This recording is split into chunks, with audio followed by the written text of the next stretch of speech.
Marwadi university మంచి భవిష్యత్తు కోసం తెలుగు విద్యార్థులు ఇష్టపడే యూనివర్సిటీ. కాల్ 9059052378 9059052379. నిర్మాతగా, డాక్టర్గా, యాక్టర్గా, how is your journey so far? నిర్మాత బేబీ స్టెప్ అంతే. నిర్మాత baby step. Baby step. It's a big But thing, I'm in the కదా? direction team from past 4 years. అది. So that's there. How do you feel about your entire journey it's అంటే నేను ఒక్కొక్కసారి ఆలోచించుకుంటూ ఉంటాను. I introspect a lot. ఆలోచించుకున్నప్పుడు okay I've come so far. అంటే as I said baby steps తీసుకుంటా చాలా దూరమే వచ్చాను. Nobody expected. సో అసలు మీ stint with the film industry ఎక్కడ అండ్ మొదలైంది? Also I really liked the way you introduced.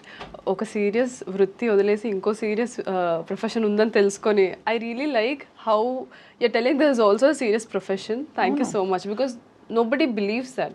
మజాకా లేకపోతే 5-6 ఏళ్ళు చదివి Exactly. అంత కష్టపడి సీట్ తెచ్చుకుని ముందు తర్వాత ప్రాక్టీస్ చేస్తూ అదే ఇంటర్న్షిప్ అదే చేసుకుంటూ అంతది వదిలేసి రావడం అంటే దీని మీద ఎంత ప్రేమ ఉందో అర్థమవుతుంది. Exactly. అండ్ అది కేవలం లుక్స్ తో రాదు. ఏదో బాగున్నామా చూడడానికి అంటే డాక్టర్లు చాలా మంది బాగుంటారు, అందరూ అయిపోతారా ఏంటి? అవును, వెరీ ట్రూ. సో ఎవరిని చూసి ఇన్స్పైర్ అయ్యారు కామాక్షి గారు మీరు? యాక్చువల్లీ కొంచెం పెద్ద story I'll try to put it. లేదా పెద్దగానే చెప్పండి, మాకు పెద్ద స్టోరీలు చాలా ఇష్టం. I'm a very closed child అండి. చిన్నప్పటి నుంచి I was in my own world. నన్ను అందరూ బుక్ వామ్ అనేవాళ్ళు. ఎప్పుడు చదువుకుంటూ ఉండేదాన్ని. స్కూల్లో స్పోర్ట్స్ చదవడం. I was teachers pet. So you can understand how teachers pets are. Like teachers ఏం చెప్తే అది ఎంత కష్టపడమంటే క్లాస్ బుక్స్ మోసుకొని వెళ్ళడం. Yeah. So I was teachers favourite student. So నాకు ఎక్కువ ఎమోషనల్లీ ఐ యూస్ టు నేను చాలా క్లోజ్డ్గా ఉండేదాన్ని. ఎక్కువ ఎక్స్ప్రెస్ చేసేదాన్ని కాదు. అదొక పాయింట్ వచ్చేసిన తర్వాత at the age of 20, 21, 22 I felt like I'm not expressing my self in any situation. I'm not having a say. Right. It can be because of the circumstances, family conditioning, or you know how it is, like economically speaking. I come from a middle class background. So aa illallo ela untundi, we are very conservative. Correct. We listen to the men in the family, and so I was always closed, silent. So somewhere I was not feeling complete. So maybe aa thought nunchi pageantry ochindi naku. చాలా పెద్ద decision. పేజెంట్రీయే చాలా పెద్ద decision. పెద్ద decision. Because I've seen Aishwarya Rai, Sushmita Sen, Lara Dutta, Priyanka Chopra, all this people empowering them self and also empowering other women. So okay నేను కూడా ఆ పొజిషన్లో ఉండాలి, నాకు నేను ఎంపవరింగ్గా ఉండాలి. అట్ ద సేమ్ టైం నాలాగా చాలామంది ఉన్నారు కదా, who you know can't voice their opinions, or you know who are very shy or conservative. They exist but nobody notices their existence. So ఆ థాట్ నుంచి వచ్చిందే ప్రతి ఒక్కటి. So I also work for many NGOs. I have met many young women who were also in the similar situation. So I thought okay లేదు, I have to do something. So that's how pageantry happened. But unfortunately pageantry was not my forte and తర్వాత అర్థమైంది. ఇప్పుడు మనం కొంచెం ఎక్కువ తెలుగులో మాట్లాడుకుందామే. Okay. ఎందుకంటే లేకపోతే కింద కామెంట్లో రాసేస్తారు తెలుగులో తెలుగులో మాట్లాడొచ్చు కదా, మీ ఇంగ్లీష్ మీకే వచ్చా మాకు రాదా ఇవన్నీ పెడతారు. యాక్చువల్లీ చాలా మంది అదే క్వశ్చన్ అడుగుతారు. బట్ నేను 6 years చైనాలో ఉండిపోయాను. అక్కడ ఆల్మోస్ట్ ఒక 128, 130 కంట్రీస్ నుంచి. So uh common language was English. So నాకు తెలుగు కన్నా ఇంగ్లీష్ చాలా comfortable. The way I think has thinking language English అయిపోవడంతో నాకు మాట్లాడిన 2 పదాల తర్వాత మళ్ళీ ఇమీడియట్గా ఇంగ్లీష్ వస్తుంది. ఐ హ్యావ్ టు అదిగోండి కాన్షియస్గా నేను లేదు తెలుగులో మాట్లాడాలి. తెలుగులో అయితే మార్పుకి సమయం వచ్చేసింది అంటాం, ఇంగ్లీష్లో ఆలోచించి చెప్తే సమయం వచ్చేసింది మార్పుకి అంటాం. Time has come for change. అంతే కదా. చైనీస్ వచ్చా అయితే? I speak Mandarin. మ్యాండ్రిన్ అంటే అదొక డిష్ పేరనే అనుకున్నాను ఇన్ని రోజులు, ఇప్పుడు అదొక భాష అని అర్థమైంది. అయ్యో చాలా మంది చైనీస్ ఇప్పుడు మీరు అంటే ఎక్కువ నాలెడ్జ్ లేకపోవడం వల్ల ఇట్స్ లైక్ వీఆర్ ఇండియన్స్ కదా, China Chinese people. So do you speak Indian అన్నట్టు, డూ యూ స్పీక్ చైనీస్ అని అడిగితే అదే. So Mandarin is the language that is used there. Mandarin, Cantonese. But there are quite a few Canton కూడా ఉంది కదా. Cantonese ఉంది. Cantonese. So Mandarin is widely spoken. కానీ ఇవన్నీ ఎక్కువ మనం మెనూ కార్డులలో చూస్తాం.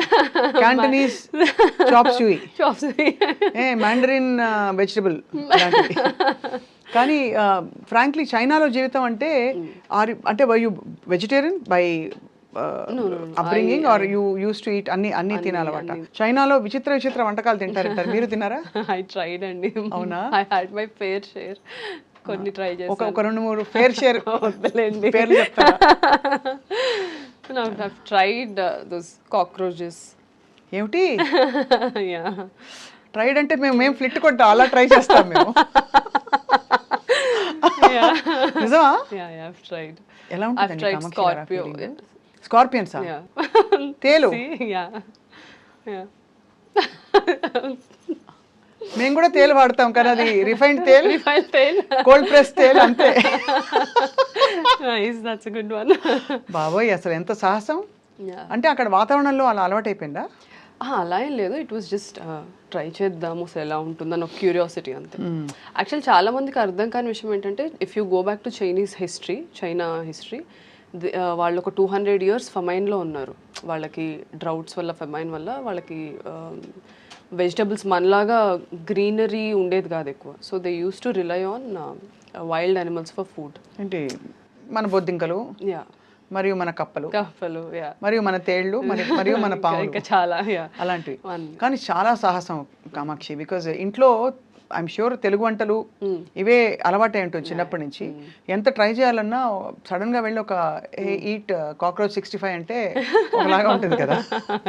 నేను కుక్ చేసుకునేదాన్ని. మా మామ్ ఇంకా వెళ్తా తిను అని మాకు when we had the knowledge, మా మమ్మీ నాకు అన్ని వంటలు నేర్పించి పంపించారు.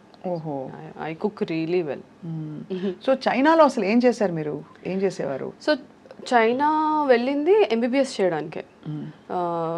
ది ఫన్నీ పార్ట్, చైనాలో ఇంగ్లీష్ మాట్లాడరు అని కూడా నాకు తెలీదు. I was that naive, very innocent. అసలు ఏం తెలియదు, చదువుకోవడం తప్ప ఏం తెలియదండి. ఇప్పుడు జోష్ మూవీలో చెప్తారు కదా, ఈ బస్ ఎక్కితే ఎక్కడికి వెళ్తావు, ఇక్కడికి వెళ్ళాలంటే ఏ బస్ ఎక్కాలో కూడా నాకు తెలీదు.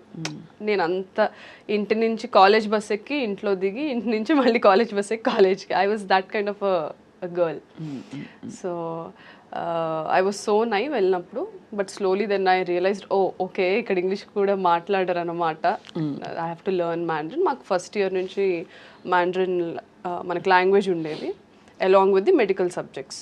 And they very particular about their language. ఎందుకంటే తర్వాత మేము ఇంటర్న్షిప్ చేసేటప్పుడు టీచర్స్కి, ఫ్యాకల్టీకి ఇంగ్లీష్ వచ్చు, బట్ పేషెంట్స్కి రాదు కదా. అవునవును. So we have to be very well versed. So 5 years అక్కడే చదువుకున్నాను, 1 year ఇంటర్న్షిప్ అక్కడే చేశాను. సో అమ్మ నేర్పిన వంటలతో అక్కడ రకరకాల ఎలా దొరుకుతాయండి ఇవన్నీ? మీకు లైవ్ గా దొరుకుతాయా బొద్దింకలు? లైవ్ కాదు, దే యూస్ టు హ్యావ్ అంటే రెక్కలు తీసేసి క్లినిక్ స్టేషన్ దగ్గర తీసిస్తారు. ఒకనొక రోజు మీరు వెళ్ళారు అలా మాల్ కి, అదే గ్రోసరీ షాప్ కి వెళ్ళి అక్కడ లోటస్ స్టెమ్స్, బ్యాంబూ షూట్స్, వాటన్నిటితో పాటు సరే why don't we try this అని ట్రై చేశారు. How was the feeling? అంటే ఐ వుడ్ వియర్డ్, అదంటే good kind of weird. I was curious అండి. I'm a traveller, I travel a lot. So నేను ఎక్కడ ఫుడ్ అయినా అక్కడ ట్రై చేస్తూ ఉంటాను. I know it is not, food is also part of our culture కదా. మనం ఒక కల్చర్కి అలవాటు పడ్డాం, మన టేస్ట్ బడ్స్ ఒక కల్చర్కి అలవాటు పడ్డాయి. So it is different. So అదే మొత్తానికి అంటే నేను ఇవన్నీ ప్రోబ్ చేయడానికి బొద్దింక మీద ఇంట్రెస్ట్ కాదండి, మీ అడ్వెంచరస్ స్పిరిట్ ఒకటి. రెండోది మీరు ఎంత how much do you explore, and ఒక కొత్త కంట్రీకి వెళ్ళి భాష నేర్చుకోవడం, అక్కడ అవన్నీ అలవాటు చేసుకోవడం. అందరు పచ్చడి సీసాలు, పొళ్ళు, నువ్వుల పొడి కూడా ప్యాక్ చేసేవాళ్ళు చాలా. బట్ అవి 1 year అంతా ఉండవు కదా. అంటే నేను ఒకసారి 2 years ఒకసారి వచ్చేదాన్ని. సో అలా మొత్తానికి అక్కడ చేసి 1 year ఇంటర్న్షిప్ చేసుకుంటూ బ్యూటీ పాజెంట్ ఎప్పుడు స్టార్ట్ అయింది మీ అన్వేషణ? ఐ మీన్ నేను 5th year లో ఉన్నప్పుడే ఐ హ్యావ్ దిస్ ఐడియా. నేను మా మదర్ కాల్ చేసి నేను ట్రై చేయాలనుకుంటున్నాను మిస్ ఇండియా అంటే అప్పటికే ఫ్రెండ్స్ చెప్పుంటారు. అయ్యో ఫ్రెండ్స్ చెప్పలేదు, ఫ్రెండ్స్ అందరూ డిస్కరేజ్ అండి బాబు. అంతేనా, డిస్కరేజ్ చేశారా? Because I was like very heavy, I was like almost 83 kilos. నా ఇన్స్టాగ్రామ్లో నా ట్రాన్స్ఫర్మేషన్ ఫోటో కూడా ఉంటుంది. నేను అంత హెవీ ఉండేదాన్ని. అండ్ నేను ఇలా అనుకుంటున్నాను అని చెప్తే అది అలా క్లాస్లో స్ప్రెడ్ అయ్యి, నువ్వు చదువుకో, you're only good for studies, ఇలాంటి టాక్ వచ్చింది. అది లైక్ మీరే ఏదో ఒక రోజు వినాయక్ మెసేజ్ చేస్తారు లేదా నా ఇన్నర్ వాయిస్. నేను బయట చెప్పాను కదా, ఐఎమ్ క్లోజ్డ్ పర్సన్. సో బయటకేం చెప్పేదాన్ని కాదు. ఐఎమ్ లైక్ ఓకే స్పీక్, లోకులు కాకులు మాట్లాడుతూ ఉండండి అని అనుకునేదాన్ని. కట్ చేస్తే ఇలాగ స్లో మోషన్ లో now everybody text me, oh we are very happy, మేము మీ జూనియర్స్, మేము మీ సీనియర్స్ అని టెక్స్ట్. అంటే న్యాచురల్లీ అంతే కదా, టేక్స్ ఎఫర్ట్. అండ్